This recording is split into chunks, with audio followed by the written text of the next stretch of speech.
Hey guys, welcome back to Seller Sessions. I bring back the good doctor to the show. He hasn't been on for about 18 months. Hey, I've dragged him out the lab. Yeah. I dragged him out the lab. Yes, sir. Because I want to do something a little bit different today. We're going to give you a bit of an inside of data brill, some more of the heavier sciencey kind of stuff for some of you. Some of you may be at this advanced level. My suggestion would be is to watch back on the YouTube channel so that you can follow along, make some notes. The most important thing is how you're looking at your data to improve conversion rate, sales, etc., etc. We're going to look a little bit between the lines. Going to show you some scoring systems. There'll be some fractions involved, logarithmic scale. So it's going to be a bit of a full geek out session. Now, this is multi-purpose. You can't really make a template out of this because you can cover an array of areas. And it's not just your keywords, it could be ASINs, etc., etc. But we'll just give you something where you can build out a scoring system and at the end pops out some very relevant data for you to make a bit more in terms of advanced decisions. Doctor, welcome to the show. Great to be here. How are we doing? Doing well. You, Danny? Yeah, it's been a long time since you've been on. And I was speaking to you before the show and I want to get to getting you back on a monthly basis, because I know, we've done I'm up for it. And we've done some stuff in the more advanced, like larger masterminds, and it's gone down really well. And obviously people are having it hard out there. And if there's something that you can take away from this to improve, then fantastic.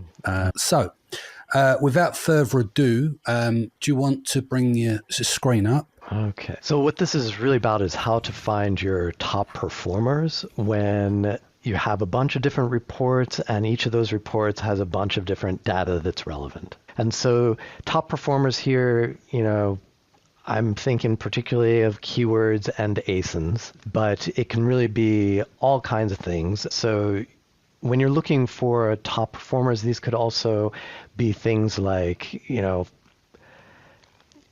totally, like my son has used this recently to work on trying to decide where to move next. And so these are really generally applicable to any area of your business where there are numbers and a lot of different items. So when we're talking about, the different kinds of reports, because multiple reports we've got on Amazon, certainly we're going to be looking at order reports and ad reports and brand analytics, search query report and the search query performance report. I mean, these are like two different things with almost the same name. You've got sessions reports from certain tools. You can get your organic and ad rankings, the BSRs, competitor reports. And all of these are pieces of data that you might want to take into consideration under different circumstances. And so we'll be looking through an example today of the search query performance report and the ad reports and how to combine those to come up with your sort of like your top keywords based on the measurements that we're using. And of course, each of these reports has a lot of columns, right? In the search query performance report, you've got like 30 columns or so. In the ad reports, depends which columns you download, but you've got at least, between 5 and 20 columns that could be of interest. If we only had to look at one report and one column in each of those reports, it would be really easy to kind of figure out what are our most important or our best performers. But that's just not how things work. The data is complex because it's a complex subject. And that's where we come to the topic of scoring. So scoring is kind of the art and science of reducing complex data to a single number, because once you've scored, then you can just do a simple sort, and that brings all your best performers to the top. So that's what we're going to look at how to do that today. Then let's go on to step one. We want to score individual variables first. So we're going to be considering multiple variables all combined together later, but the first step is to score each one individually. And you'll want to express these scores as fractions. So one number over another number. And this might not be your instinct how to do it. It will work out well in the end. And it allows us to then take all of the individual scores and multiply them together to get a final score. A lot of people, they'll want to start out by adding things together and subtracting things from each other. That, in general, there are exceptions, but in general, that is not going to work out well for you. So 9 out of 10 cases at least, you're actually more than 9 out of 10 cases. In almost all cases, unless you have a really good reason, use these fractions and then multiply the individual scores together to get the final one. So how you use the fraction.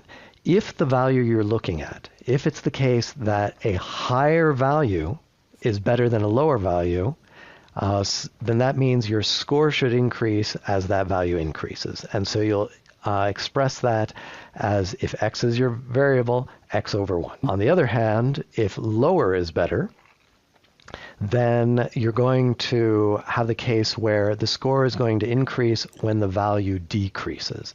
And to represent this, we're going to have 1 over x. Okay, so these are basic fractions. Not much to see or talk about here, but really important. Simply setting the foundation, basically, of the next steps. Exactly. So we're going to look at 2 examples now. One is going to be scoring orders, and we're going to look at scoring ACOS. So, Danny, I'm going to pose these questions to you. It's really super simple answers, but is it better for orders to be higher or lower? Orders need to be higher. Right. So we want score, if the orders are higher, we want the score to be higher. So which of those fractions do you think we should use? Where the x is on top or on the bottom? Bottom. Okay. And so then which of the fractions do we want? We're going to use this keyword of higher and lower. You want it to be higher. Orders need to be higher. And so which of the fractions do we want? Do we want x over 1 or 1 over... we want it on top. Yes, exactly. So we want it to be higher. And so the equation we're going to come out with is here that the score on orders is defined as orders over 1. Super simple. Okay, let's look at ACOS. So is it better for ACOS to be higher or lower? Lower. Right. And so do we want the fraction, which of the fractions do we want? 1 over x or x over 1? You want it on the bottom. Exactly. And so we'll define the score on ACOS as 1 over ACOS. Okay. Yeah. So those are our first 2 examples. We then need to consider in step 2 that sometimes data needs to be compressed. Okay. So for this, we'll take a look at scoring search volume. Is it better for search volume to be higher or lower? Yeah, it's a tricky one. Most people look for search volume to be higher, but then that introduces problems like competition. It sure does. And increase cost per click on most occasions, and there are exceptions to the rule. Excellent point. It's exactly what was on my mind here. But if we have to choose higher or lower, which one do we choose? Well, we're going to look for higher. Right. So we want higher search volumes to have a higher score, and we're going to get to those problems that you just talked about. We're going to get to those on the next slide. Yeah. So we're going to initially try this out. We're going to say the score on search volume is defined as search volume over 1. Okay, that's our naive initial equation for it. But this won't work as expected for exactly the reasons you just talked about. And so we have an example of that. So terms with a search volume of 100K, they're usually not going to be generating 100 times more profit for you than search terms with a search volume of 1K. And here's some real data from one of our clients for a particular product. And what we have here on the x-axis is the search query volume, or the search volume listed in the search query performance report. And on the y-axis is the brand purchases. And this x-axis is on a logarithmic scale. Logarithmic scale is really important to use when you have a very large span of numbers. So if this were not on a logarithmic scale, you couldn't see basically any data that's to the left of, 10,000 or so. Yeah. In this particular case where it goes up to, this last marked line is 100,000, but it goes higher than that. And so that's why it's important to look at it on a logarithmic scale, because otherwise you're just not going to be able to clearly see the data. And what we can see here is that, we've got very low orders, like, we're seeing 0 and 1 orders out here for search, for cases where the search query volume is very low. But as we start getting into more medium level search volume, then our orders go up. And the orders, as we go from 1,000 up to 10,000, we're not talking about 100 times difference in orders, and certainly not 100 times difference in profit. So maybe from 1,000 to 100,000, we're looking at like somewhere around a 3, 5, 10 times difference at most in terms of orders that we're getting. And the reason are for exactly what you had said, and that is as you go up in the search volume, you're going to have higher competition, and it's going to be less profitable, or potentially less profitable to advertise on. The possibility of higher cost per click. Right. And it can easily, depending on the niche, be high enough that your ACoS is going to be beyond your margin. And so each ad sale itself, it might be a loss. And so you have to balance out how much is it worth it for the boost that you might get from on organic ranking. So in any case, what we want to see here is we want to have a score that does not increase by 100 times when the underlying value increases by 100 times, but is much more compressed. Does that kind of make sense? I mean, I know this is really abstract. Yeah. Good. Yeah. And if anyone's got any questions, drop us a message and we can do something in the follow-up. So the solution to this is compress with logarithm, or the log function. And it's not always a solution, but it is very often the solution. And so if what we do is we define the score here. Now on this particular graph, the red dots are our new logarithm score, which where the score on the search volume is defined as the log of the search volume over 1. And what we see here in the result is the red line is kind of going through the middle of this cloud of the number of purchases. And so that's the kind of thing we want. And so the value here is increasing from at the level of 1,000, we've got about a 3. We have a 3. And at the level of 100,000, we've got a 5. So it's increased from 3 to 5 over that, 100 times. Period. Yeah. Increase. And this is much more representative of the actual value to you, why you would want to score, how much higher of a score you would want for 100,000 search volume than 1,000. Okay, so now we're going to look at the popularity rank. So the popularity rank, I'm taking this from the column in the sponsored brands search query report, the one that shows like the top 4 million keywords. And so is it better to have a higher or lower popularity rank? Lower. Yeah. So higher. So, it depends on how I'm glad you brought this up. First you said lower, then you said higher. Glad you brought this up. Yeah, but you know why? Because I know there's a trick question coming. So I was trying to second guess yes, and so on the trick question, and I still got done. And so brilliant. No, but this is a learning moment for people. Explain yes, and that's because when we talk normally in, just like when we're talking with our friends, we talk about higher ranks being better ranks. Yeah. He's ranked really high, but numerically, the higher rank is the lower. Yeah. And so we need, since we're working in spreadsheets and spreadsheets are working with numbers, the lower numerical values. So this is a, very specific to ranks. We always need to talk about the numerical values. Lower numerical values mean better ranks, right? Yeah. And so that means the lower the value goes, the higher we want our score. And so we're going to use the fraction where our value is on the bottom. So we're going to take Yeah. the score on popularity rank defined as 1 over the log of popularity rank. Yeah. So then the third step is we need to prevent our score values coming out to 0 unless you really mean it. So if we let any of these score equations come out to 0, then when we multiply them together, anything times 0 equals 0. It means any one score that's 0 will annihilate all the other values. And so unless we really intentionally want that, we need to prevent it. And so here's how we'll do it with the variables we looked at so far. For orders, we have our fraction orders over 1. And we'll change it to orders plus 1, the sum of orders plus 1 over 1. And that way, whenever we have 0 orders, it's not going to annihilate everything else. If that were sometimes we would want that. But for when we're looking at the reports we're going to look at today, this combination of the search query performance report and the ad reports, we don't want that, at least not from the search query performance. And so you also notice here, it's still a fraction. And this is, as I mentioned in the beginning, do your fractions.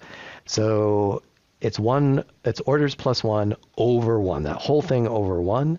If you don't have that over 1 and you start doing multiplications with it, there are these things, basically it wouldn't work out just algebraically. So explain this, no changes for people that don't understand. Why would you set this with terms of ACOS with no changes? So people understand. So for ACOS, our ad reports, we're not going to see an ACOS of 0 anyway.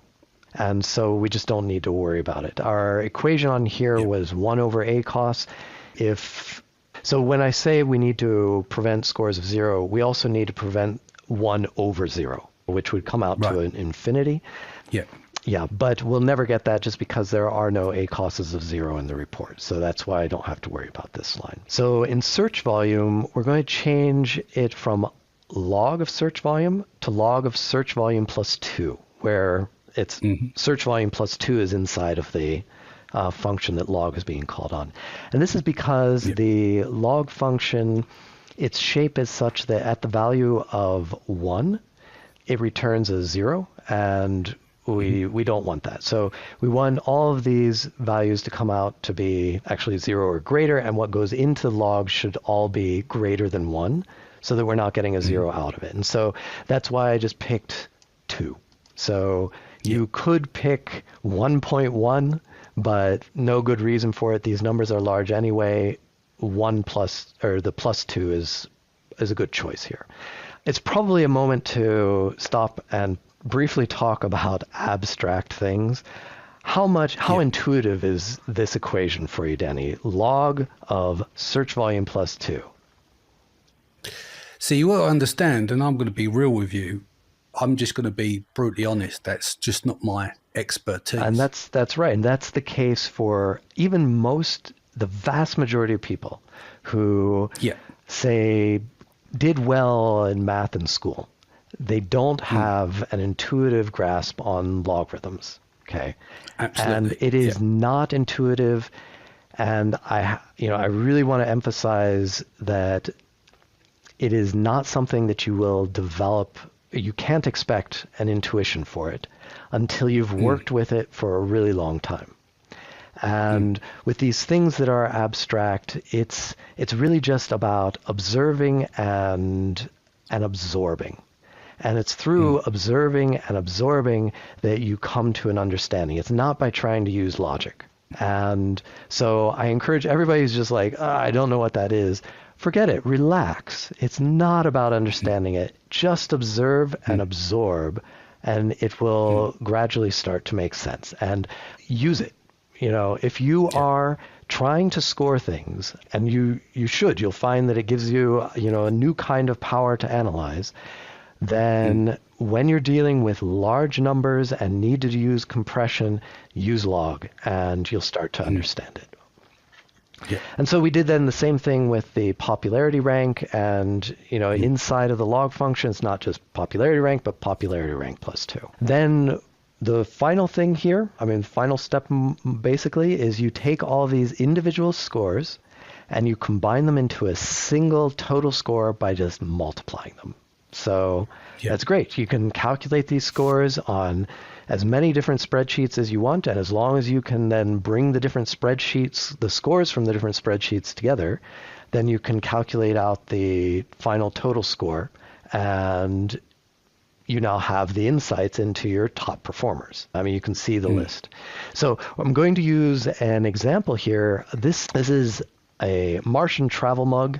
In the example, it's obvious it's fictive, but it comes from a business partnership that I had before we even started Databrill, where we were selling thermo-insulated mugs in the United States. And so throughout the time that I've been at Databrill, I've used kind of a bunch of, when I'm making up fictive stuff for test purposes, I'll usually use this as an example. Got to say, just quickly, do you know what we haven't done? What's that? We haven't celebrated our 6th birthday. Oh, why? We've been going 6 years, Okay, So great. we started March 18th, 2018. Well, congratulations. I don't know where the time, I don't know where that time went. Yeah. Cool. No, so next steps. So let's pull up the spreadsheet here. Okay. So in this case, you can use as many different data sources as you want to keep this so that it's not too complicated but still realistic. I'm just using 2 reports. One is the search query performance report, and the other are ad stats reports. And so this data is very reality close, but it's generated on, fictive terms. And nonetheless, this is completely realistic type of data. And so what we have in here, it's the search query performance report on the brand level. And it's all the columns in there. And then we're scoring 3 of the columns on here for trying to find things about our best keywords that combine these 2 reports. And within this report, after we calculate those 3 scores, we calculate a total score for within this report. And then we'll do the same thing for the ads, and then we'll combine them to get the overall. Okay. So for the search rank, what we're doing here, by search rank, I mean this first numeric column, they call it the search query score. It's really a rank, so that's why I'm calling it a rank. And so what we're doing here is we're using something I hadn't talked about, but it's a form of compression. And that is, instead of using log, we're dividing by square root. I'll just show an example of what the mapping looks like. And so this is in this graph, we see in blue dots, these are our purchases from the brand. And the red is this square root based score. It's scaled to fit here visually better, but you don't need to do that. And and what we can see is that these scores are more or less going kind of along with the cloud. And so as long as it doesn't look ridiculous, this is pretty good as a score, saying it's basically tracking with the underlying data in a way that makes sense. And which is to say, okay, again, this is our score on our rank, which keywords Amazon thinks are most important and going down. And so it's a rough estimate now, the score of what we actually get in terms of sales, just based instead on the rank. Okay, so if you want to double check that your score makes sense, do something like that. Just create a spreadsheet where you have your value that you're actually interested in this case, the orders, or you kind of want to predict or be close to, and then the value that you're using for the prediction, in this case, rank. And then we're also looking at the total number of clicks. I could have also used the total number, the total search volume, would have made just as much sense. But in this case, it's the log. We're using the log of it, and then the orders, we're using just the number of orders for our brand plus 1. And when we then multiply all these individual ones together to get the score for this particular report, that's what we have here in this column, this last column. And so I'll keep this maybe a little bit shorter here for the ad stats. We have some of the important ad stats. We're scoring orders, and we're scoring the conversion rate, and then we multiply those together to get a total score for the spreadsheet. And then we're using a new worksheet or for the report. So I misspoke. It's a score for the ad stats report. Yeah. And then on a new worksheet, we're joining together all of the search terms that are on both reports. And we have a column for the score on the search query performance report and on the ads report. And in order to not have empty values here, because there are a lot of keywords that are only on one report and not the other, in order to prevent empty values here, for anything that does not have a value, we're using the minimum value from that column. Yep. And so we do that in both cases, and we get scores out by multiplying those two scores. And now I made a copy of that, and we can sort. And so this is the sorted results, and the results, I'll already say the kind of end conclusion, these are pretty good. So what we're seeing here is that there are not weird things going on. Like we don't have, I added some extra columns for the search volume and the number of ad orders we've had over the given period and the ad conversion rate. And it's pretty reasonable. We've got our highest orders one is moderate search volume, but definitely these are Martian mugs. And the idea on these Martian mugs is that they say Galaxy's best. And so we do end up having, in situations like this, a higher conversion rate because best is on there.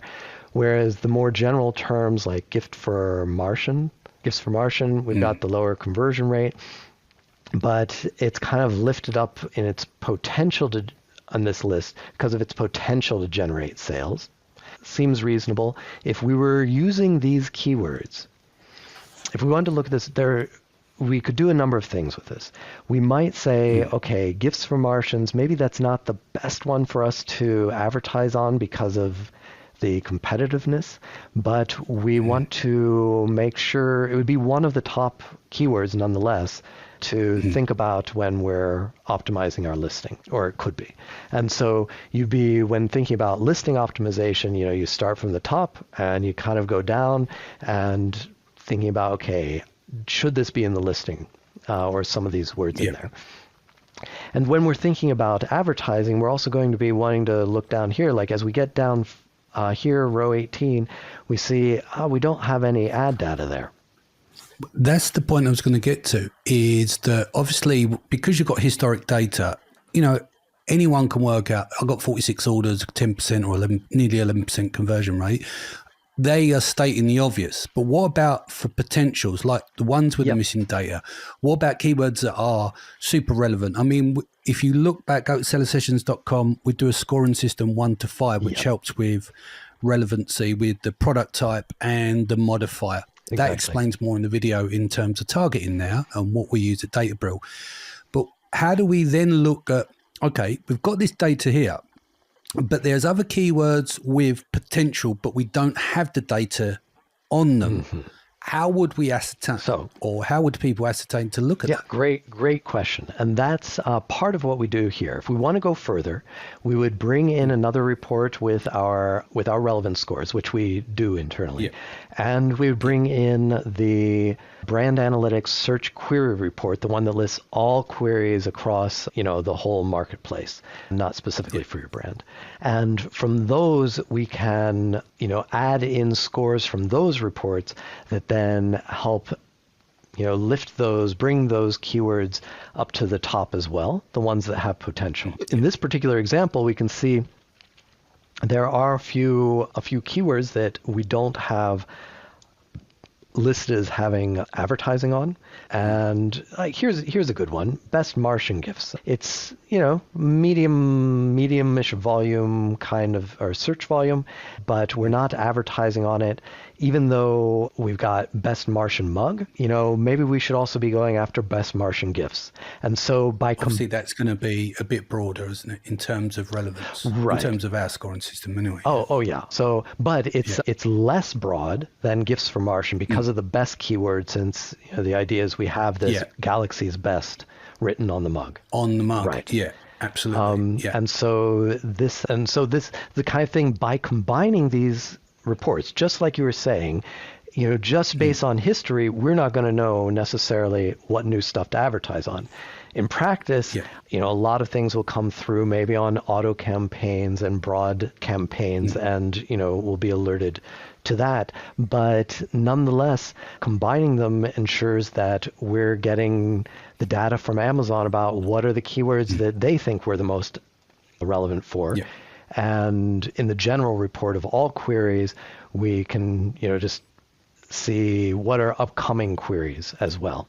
And so that's the huge advantage of something like this. Even keywords, by making sure that, like I'd mentioned about not scoring things at zero. So we're not giving zero orders a zero score. That way we're able to see keywords like this. So they come out with a low score, like the minimum score maybe. But if they're strong in another report, then they're going to be somewhere there, where we can see them. Yeah. And so, this is a great sort of thing for people to do, to find out, what are their top keywords. And like I mentioned, this can be done for ASINs too. We've got plenty of, we've got these clients with hundreds, thousands of SKUs, and they need a way to prioritize what to work on.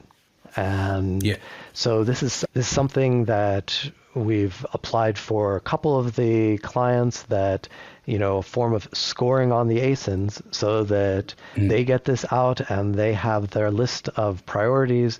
And that's really helpful. And then the opposite way around, finding what are the worst ASINs. And those are, if you have a smaller account, those might be ones to look on, at more carefully what's going on. For larger accounts, it can be okay. Those are the first ones to look at, to consider possibly, just selling out of and not restocking later. So that's this scoring approach. If I were to summarize it again, just to give it a, let's go through the key points. Score each individual column that you think is of value, and score it as a fraction. Yeah. Compress the data if it's really wide-spanning data, and if it's the case that when you double your score, you're not actually double the value. It's not doubling the score, or 100 times the value. It's not 100 times. Shouldn't be 100 times the score. Compress. And for that, mostly use logarithm. I also showed the example of using square root for something where the numbers don't get so large, and like they just go up to max 1,000 in the search query report, performance report. And then you want to, what was the third thing? Make sure you're not using zeros. In general, also don't use negative numbers. There are exceptions, but for the most part, try to do it so that you have positive numbers. And then fourth, you just, from all these individual ones, you just multiply them together. You get the final result, you sort, and there, you've got that list, which is going to help you. If you've got hundreds, thousands, tens of thousands of things to look through, it is going to save you so much time and give you so much more confidence that you're actually looking at the right things. Cool. Look, if next month we need to sort out some more subjects. I want to do more of this. So if anyone's out there wants to send a message, wants to us to cover or Ellis to cover more of the complex areas that you're not normally seeing in terms of content and stuff, we can take them ideas on board and see if we can do those on a monthly basis. So Ellis will be back here next month. We'll work on some other ideas, because the idea is just try and, with the market out there at the moment, and Amazon is about having an edge, and if we can provide some content to you to give you that edge, even though this may have been a bit complex, you can hire it out. Come to Databrill. There's always that as well. So, Ellis, next month we'll get you back in. We'll work on some ideas of some content, but feel free to drop me an email, danny@databrill.com. And yeah, take care, and I'll be back here next week.